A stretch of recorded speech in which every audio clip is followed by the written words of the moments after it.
It's actually very providential that this week the bishop is sending out his letter and we're doing all the vocation work, because we prepared this months ago, and yet it happened to fall on a Sunday where all of the readings today are about that call to follow Jesus Christ, what that actually means to have a vocation. I'm going to focus a lot on that word today, vocation. You know, if you think about the first reading in the book of Isaiah, the prophet, he's having this vision of heaven. All the angels saying, Sanctus, Sanctus, Sanctus to the Lord. And then he hears this dialogue that's been always ascribed to the person of Christ, even before he came into this world. When God says, then I heard the voice of the Lord saying, whom shall I send? Who will go for us? In other words, who will go to save the human race from their sins, from the darkness, to bring them back? And he says, I hear a voice said, here I am, send me. That was Christ in heaven when he accepted the mission to come to earth, to be incarnate, to live our life, to teach us the way back to God, and to suffer the penalty of our sins through his passion, death, and resurrection. Here I am, send me. Somebody had to do it, and he said yes. And then you have in St. Paul in the second reading. St. Paul talks about who I am did not come from any man. No one handed on the gospel to me. I received it not from man, but from God himself. God called me, and God taught me, and God sent me to be a missionary to the Gentiles. So St. Paul knew himself through and through as one who has been called and sent by God to be a missionary. And then in the gospel, it's a very providential scene where Christ is preaching, and then he looks out at the lake of Gennesaret and he sees two boats. Why in the world would the scriptures say two boats? What does that have to do with anything, right? It says he saw two boats, and choosing one, he got into Simon Peter's. What this signifies is that God has a choice. He had a choice of which boat he could go to, and he chose Simon Peter. And Simon Peter had to be willing to accept him into his boat. That the vocation, the calling, isn't arbitrary. That God chooses some individuals, and if they accept him into their boat, then he'll work miracles in their lives, just as he did in the boat with Simon Peter. And so when they see this miracle, and he falls down, Lord, depart from me, I'm a sinful man. And Jesus says, do not be afraid. And he gives him a new mission. From now on, you will be catching men. And then the last words of the gospel, when they brought their boats to the shore, they left everything and followed him. That's the essence of what it means to have a vocation. Those who have left everything to follow Jesus Christ because he asked them to. Now, as you know, I'm doing a lot. As vocation director, I'm focusing a lot more on vocation work in this time. I mean, I've been here for my 4th year. I'm so proud of where things are at in the center, and with Focus and with our team, with the student body. Things are flowing, so it's given me a chance to focus more on my role as a vocation director. So I've been talking more about discerning God's will, and we meet every Friday. Any men who are interested in discerning priesthood meet every Friday in my office from 3 to 4. And then on top of that, I was like showing videos to people, right? Trying to get some conversations going. But I was looking all over the internet, and there's like 5 or 6 different videos on discerning the vocation of the priesthood, right? And most of them were like 5 to 10, then to 30 to an hour long. I was like, well, I can't. It's hard to like show that whole thing and have a discussion on it. So it's actually funny. I went to work out because I was like, I need to do something with this. And I was just thinking about what I could do with vocations. I was really tired though. So I started watching clips from the movie 300 to keep me going. And so I just stayed on the treadmill for like an hour. Then the next morning I was in the chapel and I was like praying to the Lord of like, what can I do to help foster vocations. And the idea came of making a bunch of short videos, like 1-minute videos. And I thought God gave me that inspiration just to laugh, because if you've seen the length of my homilies, you know that the hardest thing for me to do is be really succinct in one message and stay on topic. And so I was like, all right, I'm going to try this. So I called it Project 300. Yeah. So that's my war right now. And I was like, okay, I'll try this. Just make 300 videos at least before I stop on questions on discernment. And it's been so fruitful, actually, because I just read other people's books, get their knowledge, pass it off as my own in these videos, and it's touching a lot of lives so far. But the most controversial one so far has been when I talked about the difference between marriage and a vocation. Because I think one of the biggest problems I've been noticing in why we have such a shortage of vocations is because we've lost the understanding of what vocation means.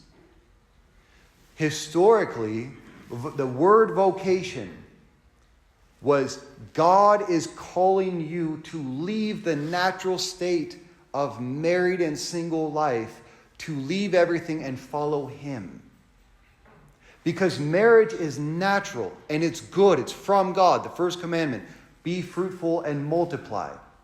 But the thing is, it's like you throw a bunch of ducks in water, they're all going to naturally, swim around. You throw a bunch of men and women together, a lot of them are going to get married, some are going to stay single for different reasons.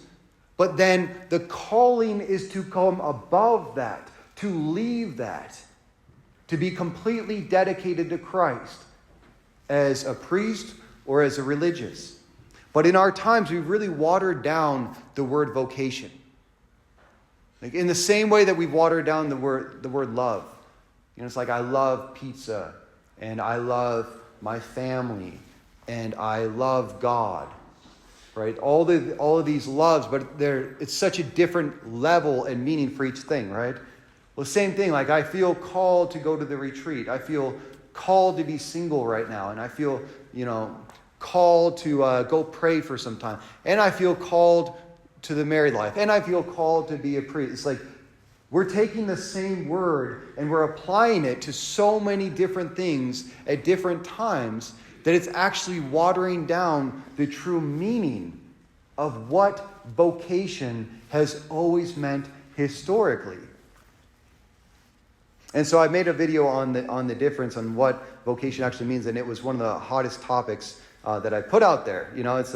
It wasn't very welcome, we'll say. And I think it's because we have a lot of confusion about that idea.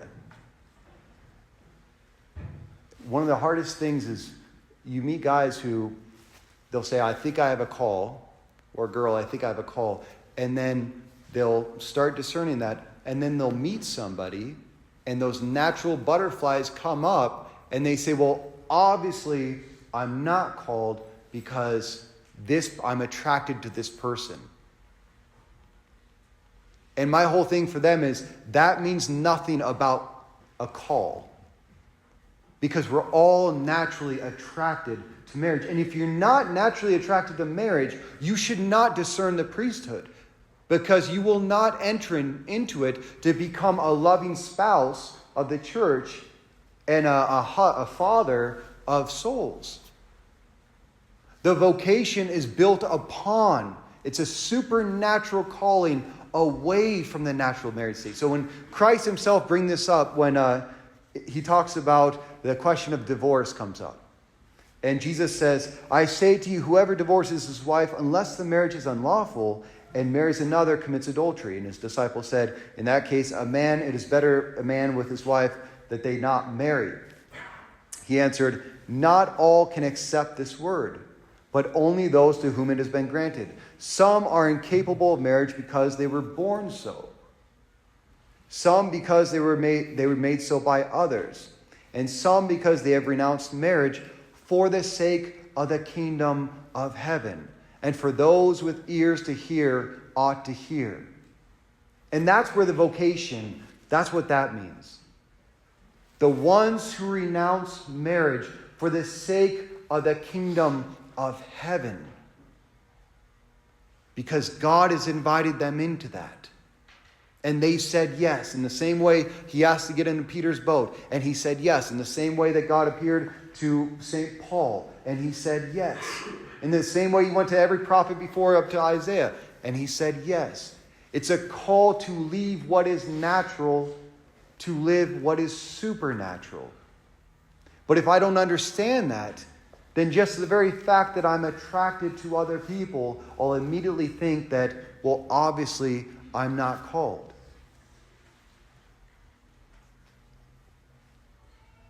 You know, Fulton Sheen, he said something interesting. He said that men marry for the woman, and most women marry for the baby.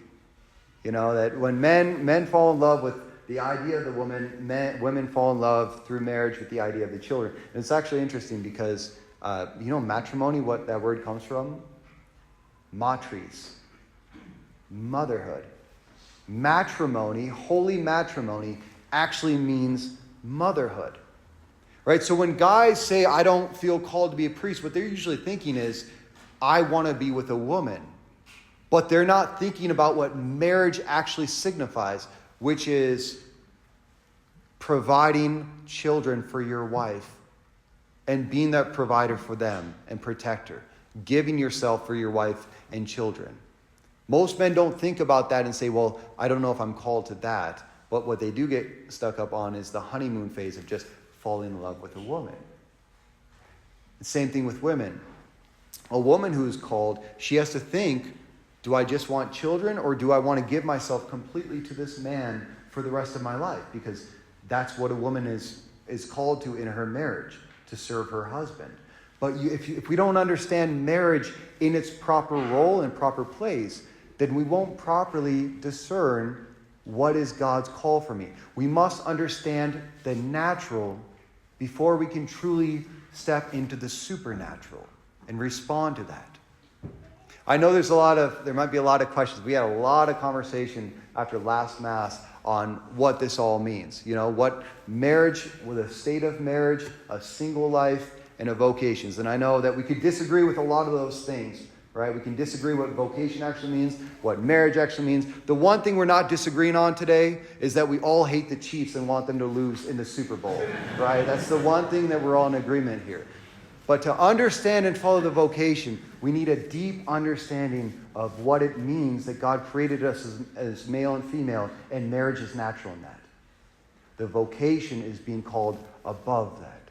And soon to be hopefully Saint Benedict, Pope Benedict, he said, we must understand that the reason it's so hard to follow the vocation at the beginning, that men need a natural attraction to a woman and to family, is because the vocation, the priesthood, was built on Calvary. The priesthood was built on Christ's own offering of his body and blood in the Last Supper and his total self-giving on Calvary. And Mary, as the ideal religious, and John, as the priest, stood underneath Christ in that first Mass. And he said, just as Christ built his priesthood on his sacrifice on Calvary, so men and women who are called to follow Christ, are given that vocation, must build their vocation on this sacrifice of something that is good and holy, which is matrimony. And to those who are called must found their yes to God on the ground of that sacrifice, so that we might be worthy to truly, we who are privileged to proclaim those words in every single Mass, this is my body given up for you. A priest cannot say that. He cannot say those words without living that mystery. That call to celibacy and the offering of the Mass go hand in hand, so that when he offers the body of Christ, at the same moment, until the day of his death, he's called to offer his body with it. This is my body given up for you. That's the essence of the vocation.